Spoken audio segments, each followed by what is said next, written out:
नमस्कार, मी सागर चव्हाण लोकशाही भारतमध्ये सर्व प्रेक्षकांचे स्वागत करतो.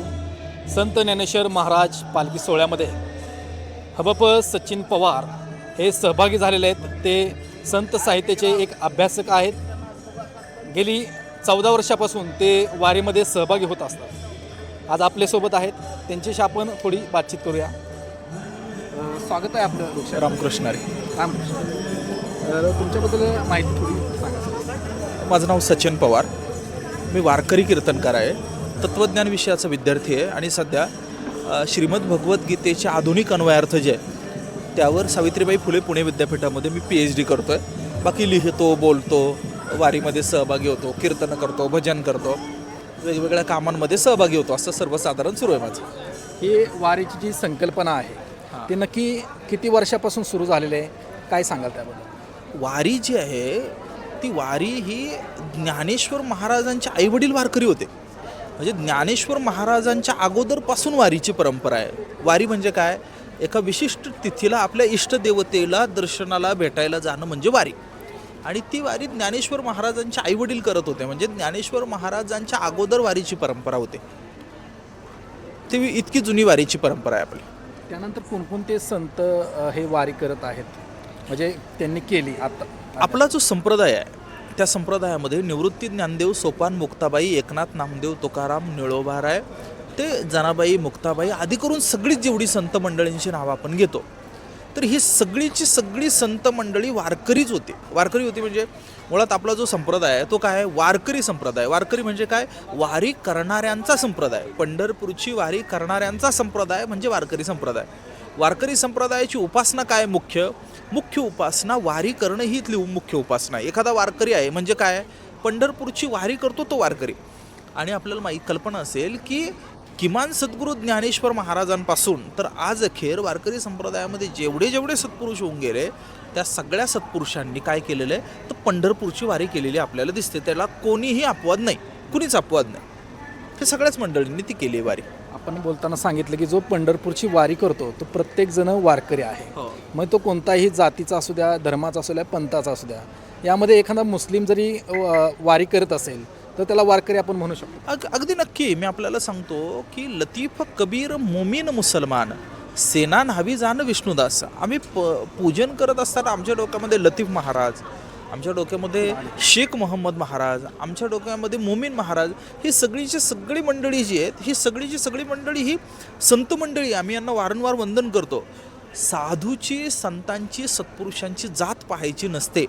तुका म्हणे नव्हे जाती सवे काम, जयामुखी नाम तोची धन्य. तुम्ही कोणत्याही जातीचे असा, पातीचे असा, धर्माचे असा, पंथाचे असा, भाषेचे असा, प्रांताचे असा, देशातले असा, विदेशातले असा, लिंगाचे असा, तुम्ही कुणी असा, प्रत्येकजण वारीत सहभागी होऊ शकतो. फक्त काय? वारीत सहभागी होताना वारकरी म्हणून सहभागी झालं पाहिजे. आणि जो कुणी वारकरी म्हणून सहभागी होतो तर प्रत्येक जणाचं वारी स्वागत करते आहो. त्याच्यामध्ये जातीपातीचा काही संबंध नाही. आपण पाहिलं तर महाराष्ट्रामध्ये संत ज्ञानेश्वर महाराजांचा पालखी सोहळा असतो, संत तुकाराम महाराजांचा पालखी सोहळा असतो आणि इतर संतांचाही असतो. हे महाराष्ट्रातून जे आहे परंपरा ते त्या ठिकाणी प्रस्थान करतात आणि पंढरपूरच्या विठ्ठलाच्या दर्शनासाठी जातात. पण त्यासोबतच आम्ही माध्यमामध्ये पाहिलं की तेलंगणा असेल, कर्नाटक असेल, त्या भागामधूनही मोठ्या प्रमाणामध्ये नागरिक सहभागी होतात. त्या भागामधून येतात, पायी वाटचाल करतात आणि किंवा ह्या ज्ञानेश्वर महाराजांचा पालखी सोहळा असेल किंवा संत तुकाराम महाराजांचा पालखी सोहळा असेल, यामध्येही मोठ्या संख्येने कन्नड लोक असतील, तेलंगणामध्ये लोक असतील, ते वारकरी त्यामध्ये सहभागी होत असतात. काय सांगाल? हा फक्त सोहळा आहे तो महाराष्ट्रापुरता मर्यादित आहे का इतर राज्यापुरता? नाही, तुमचा प्रश्न खूप महत्त्वाचा आहे. महाराष्ट्राचा हा तर मुख्य उत्सव आहेच. महाराष्ट्रातला सगळ्यात मोठा उत्सव कोणता, कल्चरल इव्हेंट कोणता, तर तो वारी हा आहे. महाराष्ट्राचा असा एक जिल्हा आणि एक तालुका नसेल की ज्या गावामधून एक तरी माणूस पंढरपूरच्या वारीत सहभागी झाला नसेल. महाराष्ट्रातलं कोणतंही गाव घ्या, महाराष्ट्रच आहे. मात्र त्याच्यासोबत मी आपल्याला सांगितलं पाहिजे की महाराष्ट्राशिवाय किमान 5-6 राज्यातली लाखो लोक सहभागी होतात. गुजरातमधले होतात, मध्य प्रदेशमधले होतात, तेलंगणामधले होतात, कर्नाटकातले होतात आणि गोव्यातले होतात. गोवा, कर्नाटक, तेलंगणा, मध्य प्रदेश आणि गुजरात, किमान इथून तरी लोक पंढरपूरच्या वारीमध्ये सहभागी होतात. ज्येष्ठवद्य अष्टमीच्या दिवशी किंवा आदल्या दिवशी ज्येष्ठवद्य सप्तमीच्या दिवशी ज्ञानेश्वर महाराज किंवा तुकाराम महाराज यांच्या पालखी सोहळ्यामध्ये राज्यातले म्हणजे महाराष्ट्रातल्या वेगवेगळ्या जिल्ह्यातले तर आहेच, मात्र भारतभरातले अनेक वारकरी मंडळी हे चालत येताना आपल्याला दिसतात, सहभागी होतात आणि पंढरपूरला चालत जातात. आपण पाहिलं तर पंजाबमध्येही संत नामदेव महाराजांचा त्या ठिकाणी वारकरी संप्रदायाचा मोठा प्रभाव आहे. काय सांगाल त्याबद्दल? नामदेव महाराज म्हणजे ग्रेट पर्सनॅलिटी. म्हणजे मी आपल्याला सांगतो की नामदेव महाराजांचा जर विचार केला, आपण पंढरपूर केंद्रस्थानी ठेवा आणि विचार करा, आत्तापासून साधारणपणे 750 वर्षे आहे, 730 वर्षांपूर्वीची गोष्ट विचारात घ्या साधारणपणे, आणि कल्पना करा पंढरपूर, कर्नाटक, गोवा, कोकण, मुंबई तेव्हा नव्हते, गुजरातचा काही प्रांत ते सिंध पंजाबच्या प्रांतापासून गुमान दिल्ली, उत्तराखंड, उत्तर प्रदेश, मध्य प्रदेश, विदर्भ मार्गे मराठवाडा आणि पुन्हा पंढरपूर एवढं फिरल्याची नामदेव महाराजांची नोंद आहे. नामदेव महाराजांची नोंद आहे. महाराष्ट्रामध्ये ज्ञानेश्वर महाराजांनी भक्ती परंपरेचा पाया रचला, मात्र अखिल भारतीय स्तरावर पहिले संत कोण? तर पहिले संत नामदेव महाराज आहे. अखिल भारतीय स्तरावरची जी भक्ती परंपरा आहे उत्तर भारतातली, तर त्याच्यामध्ये खूप मोठं योगदान जर कोणाचं असेल तर ते योगदान नामदेव महाराजांचं आहे. नामदेव महाराजांमुळे वारकरी संप्रदायाचा तर मुद्दा झालाच, पण शीख पंथामागची प्रेरणासुद्धा जर काय असेल तर त्या अनेक प्रेरणांपैकी एक प्रेरणा म्हणजे नामदेव महाराज आहे. गुमानला मी जाऊन आलो आहे आणि आपल्याला कल्पना म्हणून मी सांगितलं पाहिजे की तिथले जे शीख बांधव आहे आपले, ते सगळे शीख बांधव हे नामदेव बाबांना म्हणजे नामदेव महाराजांना नामदेव बाबा असं म्हणतात. नामदेव महाराजांचं मोठं योगदान आहे. नामदेव महाराजांनी अखिल भारतीय स्तरावर भक्ती परंपरेचा विस्तार केला. म्हणून तर बहिणाबाई महाराज म्हणाल्यात ना काय, की ज्ञानदेवे रचला पाया उभारिले देवाला. ज्ञानेश्वर महाराजांनी पाया रचला, एक तात्विक भूमिका घेतली, पण त्याच्या पुढे जाऊन काय, नामा तयाचा किंकर जेने केला हा विस्तार. नामदेव महाराजांचं योगदान काय की त्यांनी हा विस्तार केला, भागवत धर्माचा, वारकरी पंथ परंपरेचा विस्तार करण्याचं मोठं काम जे ते नामदेव महाराजांनी केलेलं आपल्याला दिसतं. आपण पाहतो पहिले फडकरी नामदेव महाराज. फड म्हणजे काय? फड म्हणजे भजन करणाऱ्यांचं जी युनिट आहे त्याला फड म्हटलं जातं. तर ते पहिले फडकरी कोण? नामदेव महाराज पहिले फडकरी. वारकरी कीर्तन जे आहे त्यातले पहिले वारकरी कीर्तनकार कोण? तर नामदेव महाराज आहे. आपण पहा, इतर कीर्तन परंपरामध्ये लोकांचा इतका सहभाग असत नाही, मात्र वारकरी कीर्तनामध्ये कीर्तनकार उभा असतो, शेजारी शेकडो टाळकरी उभे असतात आणि तो लोकसंवादी कार्यक्रम होत असतो. याची पायाभरणी जर कुणी केली तर ते आद्य कीर्तनकार नामदेव महाराजांनी केलेली आपल्याला दिसते. वारकरी परंपरेतले आद्य कीर्तनकार, पहिले फडकरी, अशा कितीतरी गोष्टी ज्या आहे. म्हणजे ज्ञानेश्वर महाराजांचे पहिले चरित्रकार पण कोण आहेत? तर ते नामदेव महाराज आहे. आपण लक्षात घ्या, म्हणजे इतकं बहुआयामी व्यक्तिमत्व नामदेव महाराजांचं आहे.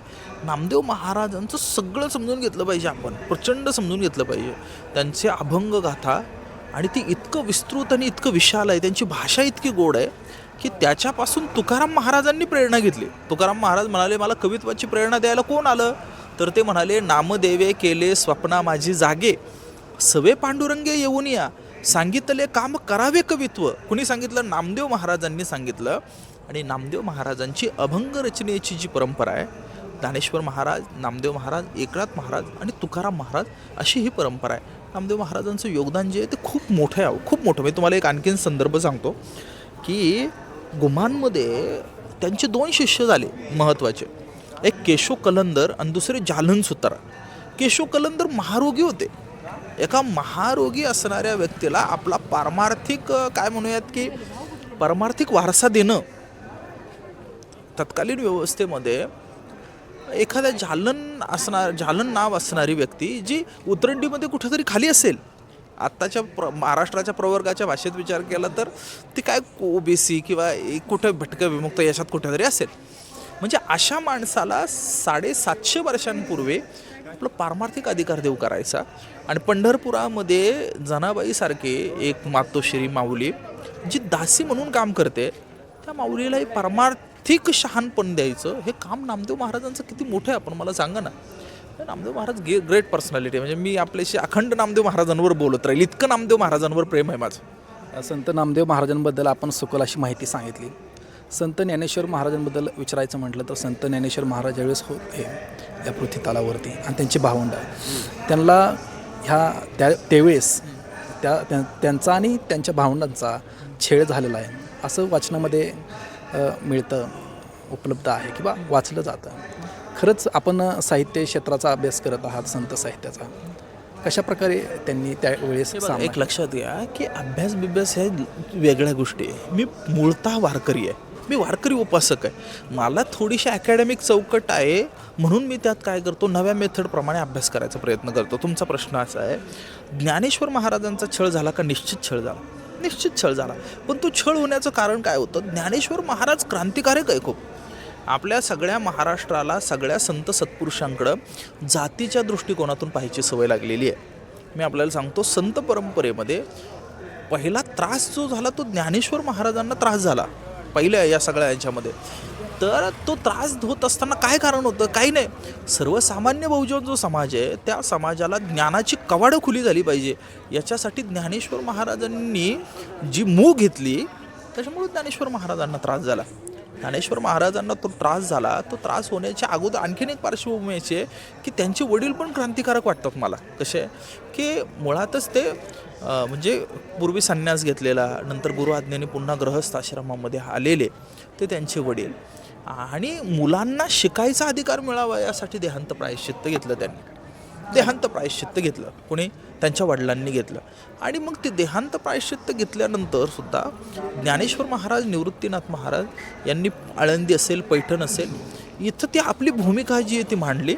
आणि वारकरी परंपरा आम्ही असं मानतो की पैठणला जी आहे ते पैठणला प्रत्यक्ष रेड्याच्या मुखातून ज्ञानेश्वर महाराजांनी वेद बोलवला. आणि काय केलं ज्ञानेश्वर महाराजांनी तिथपासून पुढे ज्ञानेश्वरी, अनुभवामृत, नंतर चांगदेव पासष्टी, हरिपाठ, अभंग रचना अशा सर्व ग्रंथांची निर्मिती करून सर्वसामान्य समाजाला शहाणं करायचं काम केलं. म्हणजे गीतेवर अनेक भाष्य उपलब्ध आहेत, मात्र भाष्य म्हणजे काय? भाष्य म्हणजे कॉमेंट्री, म्हणजे काय? निरूपण केलेलं. एक गीतेचा श्लोक आहे त्याच्यावर निरूपण केलेलं सविस्तर. गीता संस्कृतमध्ये. ज्ञानेश्वर महाराजांच्या अगोदर गीतेवर भाष्य झाले, पण संस्कृतमधल्या गीतेचे संस्कृतमध्येच निरूपणं झाली. ज्ञानेश्वर महाराज हे पहिले असे गीता भाष्यकार आहेत की ज्यांनी संस्कृतमध्ये असणाऱ्या गीतेला पहिल्या भारतीय भाषेत आणलं, मराठीत आणलं. तोपर्यंत संस्कृत वगळता गीता भाष्य उपलब्ध नव्हतं. आपण कल्पना करा काय मोठी गोष्ट आहे. त्यावेळचं धर्माचं तत्त्वज्ञान सांगणारं सगळ्यांसाठी खुलं करायचं. आणि मग ते करत असताना तिथं जात पाहिजे नाही, पात पाहिजे नाही, काही पाहिजे नाही. म्हणजे एकतर भाषाही जी होती ती भाषा सर्वसामान्यांची आणि त्याचा अधिकारही सगळ्यांना. हे ज्ञानेश्वर महाराजांचं मोठं योगदान आहे. काही लोकांच्या डोक्यामध्ये जातीयवादाचं एवढं शेण भरलेलं असतं की त्यांना ज्ञानेश्वर महाराज आणि एकनाथ महाराजांच्या जातीच दिसतात. म्हणून तर काही लोकांना वाटतं की नामदेव तुकाराम फक्त म्हटलं पाहिजे, आणि काही लोकांना वाटतं की ज्ञानेश्वर महाराज, एकनाथ महाराज म्हटलं पाहिजे. वारकऱ्यांना संतांचे असे जातवार वाटे मान्य नाहीत. छळ झाला का? निश्चित छळ झाला. छळ केला का? निश्चित छळ केला. पण दुसरी बाजू ही लक्षात घेतली पाहिजे, आम्ही वारकरी, मी काय ज्ञानेश्वर महाराजांच्या जातीचा नाही तशा अर्थानं मी, पण समजून घ्या आमच्यासाठी आईबाप जर काय असतील तर ते सद्गुरू ज्ञानेश्वर महाराज आहे. इतकं मोठं योगदान हे ज्ञानेश्वर महाराजांचं. आणि मी हे आंधळेपणानं म्हणत नाही, मी विद्यार्थी म्हणून म्हणतो, ज्ञानेश्वर महाराज जर झाले नसते तर सांगतो की महाराष्ट्रामध्ये ज्ञानव्यवहार आत्ता जेवढं लोकशाहीकरण त्याचं झालं तेवढं झालं नसतं. लोक वाचतच नाही, समजूनच घ्यायचं नाही, फुटकळ वाचायचं आहे, फुटकळ पाहायचं आहे, अर्धवट आपलं काहीतरी करायचं आहे आणि त्यातून जायचं आहे. ज्ञानेश्वर महाराज ही मोठी गोष्ट आहे. नामदेव महाराजांच्या प्रेमात आहे, मी आपल्याला सांगितलं. पण लक्षात घ्या, विचारा नामदेव महाराजांना, तुम्ही कुणाच्या प्रेमात आहे? नामदेव महाराज म्हणतात मी ज्ञानेश्वर महाराजांच्या प्रेमात आहे. आपण कमीत कमी ते तर पाहिलं पाहिजे. बरं, नामदेव महाराजांनी पहिलं ज्ञानेश्वर महाराजांचं चरित्र लिहून ठेवलं, ते वाचलं पाहिजे व्यवस्थित. आपल्याला ज्ञानेश्वर महाराज, नामदेव महाराज, एकनाथ महाराज, तुकाराम महाराज हे सगळीची सगळी मंडळी पंढरपूरमध्ये एकाच गल्लीत राहायला होती असं वाटतं काही लोकांना. असं नाही, असं नाही. ह्या लोकांच्या कालावधी वेगळा आहे आणि वेगळ्या कालावधीमध्ये या चारही सत्पुरुषांनी, खरं तर हे मुख्य लोक आहे, यांनी समाजासाठी खूप मोठ्या प्रमाणामध्ये देऊन ठेवलेलं आहे. आणि याची पायाभरणी केली ती सद्गुरू ज्ञानेश्वर महाराजांनीच केली. तुकाराम महाराजांबद्दल विचार करणारे दोन गट आहेत या महाराष्ट्रामध्ये. एक गट असा म्हणतो की ते संत तुकाराम महाराजांना त्यांचं जे निधनाबद्दल विचारतो मी तुम्हाला, ज्यावेळेस त्यांचं देहांत किंवा काय, तर ते एक गट असं म्हणतो की एक पक्षी आला गरुड वगैरे आणि त्यावरती ते बसले आणि ते व्यंकटवासी झाले. पण दुसरा असा एक गट आहे तो प्रामुख्याने म्हणतो की तुकाराम महाराजांची हत्या झालेली आहे. याबद्दल काय सांग, नक्की काय? नाही, मी सांगतो आपल्याला तुम्हाला की मी वारकरी आहे. तुकाराम महाराज देह घेऊन वैकुंठाला गेले ही माझी श्रद्धा आणि माझं ठाम मत आहे. माझं ठाम मत आहे. आता खून झाला असं म्हणणाऱ्यांकडे काय पुरावा आहे? मुद्दा काय आहे? खून झाला. ऐतिहासिक वस्तुस्थिती काय सांगते? शिवाजी महाराजांना, शिवाजी महाराज, मी चुकत नसेल तर शिवाजी महाराजांनाच कदाचित की तुकाराम महाराजांचे चिरंजीवांचं एक पत्र आहे, महादेव महाराजांचं कदाचित. तर त्याच्यामध्ये नोंद काय आहे की तुकोबराय कीर्तन करता करता अदृश्य झाली अशी नोंद आहे, इनविजिबल झाली अशी नोंद आहे. त्याच्यामुळे हे जे वाद आहे आणि या वादामध्ये सांप्रदायिक एक श्रद्धा आहे. आणि आपण लक्षात घ्या की प्रत्येक धर्मामध्ये अशा पद्धतीचं श्रद्धा आहे. मग येशूच्या पुनरुत्थानाचं काय करायचं आपण? मी महापुरुषांची नावं घेत बसलो ना तर त्यांना अडचण होईल. आपण समजून घ्या हा मुद्दा. तुकोबारायांचा खून झाला वगैरे या गोष्टी काही वारकरी मानत नाही. हो, तुकाराम महाराजांना त्रास झाला का? निश्चित त्रास झाला. वह्या बुडवल्या गेल्या का? निश्चित बुडवल्या गेल्या. पण त्या तरल्या या पण आमची वारकऱ्यांची श्रद्धा आहे. आता याचं काय करणार आपण? ती वह्या म्हणजे गाथा होत्या. हो, गाथा. वह्या म्हणजे गाथा. तुकाराम महाराजांनी अभंग ज्यावर लिहून ठेवली ती अभंगाची वही, ती म्हणजे गाथा. गाथेचा एखादा संदर्भ सांगतो म्हणजे कसा संदर्भ? म्हणजे गाथेमध्ये काय लिखाण आहे तुकाराम महाराजांचं, त्यांनी काय लिहिलेलं आहे? तुकाराम महाराजांनी मराठीतला एक काव्य प्रकार जो आहे तो लोकप्रिय केला प्रचंड. मोरोपंत नावाचे कवी होऊन गेले आणि ते म्हणाले, अभंगवाणी प्रसिद्ध तुकयाची. अभंग ज्ञानेश्वर महाराजांनी लिहिले, अभंग नामदेव महाराजांनी लिहिले, एकनाथ महाराजांनी लिहिले, भानुदास महाराजांनी अभंग लिहिले. मात्र सर्वसामान्य लोकांपर्यंत अधिक लोकप्रिय काय झालं तर तुकाराम महाराजांचे अभंग झाले. आणि त्या अभंगांचं संकलन जे तुकाराम महाराज कविता करत राहिले ना, त्यांच्या कवितांना अभंग असं म्हटलं जातं. ते अभंग करत राहिले, अंतरीचे धावे स्वभावे बाहेरी असं करत राहिले. आणि त्यांचे शिष्यवर्ग जे ते लिहित राहिले. आणि ते सगळं लिहिलेलं जे ते सगळं एकत्रीकरण म्हणजे त्यांच्या एकूण सगळ्या जे अभंग आहे जेवढे उपलब्ध आहे त्या सगळ्यांचं एकत्रित संकलन म्हणजे गाथा आहे. आणि त्याच्यामध्ये तुकाराम महाराजांनी वेगवेगळ्या विषयांवर आपल्याला प्रबोधन, मार्गदर्शन, पारमार्थिक उपदेश केलेलाही दिसून येतो. म्हणजे तिथं पारमार्थिकही उत्तम उपदेश आहे आणि प्रापंचिकही उत्तम उपदेश असलेला आपल्याला दिसून येतो. आवर्जून वाचले पाहिजे. महाराष्ट्रातले कोणत्याही जात पात पंथ काही असू दे, आवर्जून वाचले पाहिजे अशी कोणती 2 पुस्तकं आहे? एक ज्ञानेश्वरी आणि दुसरी तुकोबारायांची गाथा आहे. एवढं महत्त्वाचा ग्रंथ जर कुठला असेल तर तो तुकोबारायांची गाथा आहे. संत साहित्यावर आपण PhD करत आहात, बरोबर? हे PhD करत असताना, अभ्यास करत असताना यातला एक मुख्य संदेश नागरिकांना काय देणार शेवटचा? मी गीतेवर करतोय, श्रीमद भगवद्गीतेच्या आधुनिक अन्वयार्थ जे आहेत मी त्याच्यावर करतोय. आणि माझा विशेष अभ्यासाचा जो विषय आहे तो लोकमान्य टिळक, महात्मा गांधी आणि आचार्य विनोबा भावेंनी जे गीता भाष्य केलं मी त्याच्यावर काम करतोय. माझं तेच सुरू आहे. म्हणजे संत ही तीनही मंडळी जी आहे ती तीनही मंडळी वारकरी नाही आहे, पण गीतेचे भाष्यकार आहे आणि मी त्याच्यावर अभ्यास करतोय विद्यापीठी या चौकटीमध्ये. धन्यवाद. आपण लोकशाही भारशी सविस्तर अशी बातचीत केली. खूप खूप धन्यवाद. हे होते हबप सचिन पवार. त्यांच्यासोबत आज आपण संत साहित्यामधील वारकरी संप्रदायाचा बद्दल त्यांच्यामध्ये मतं जाणून घेतलेली आहेत. या ठिकाणी आपण थांबूया. कॅमेरामॅन अमोल पवार यांच्यासह सागर चव्हाण, लोकशाही भारत, फलटण.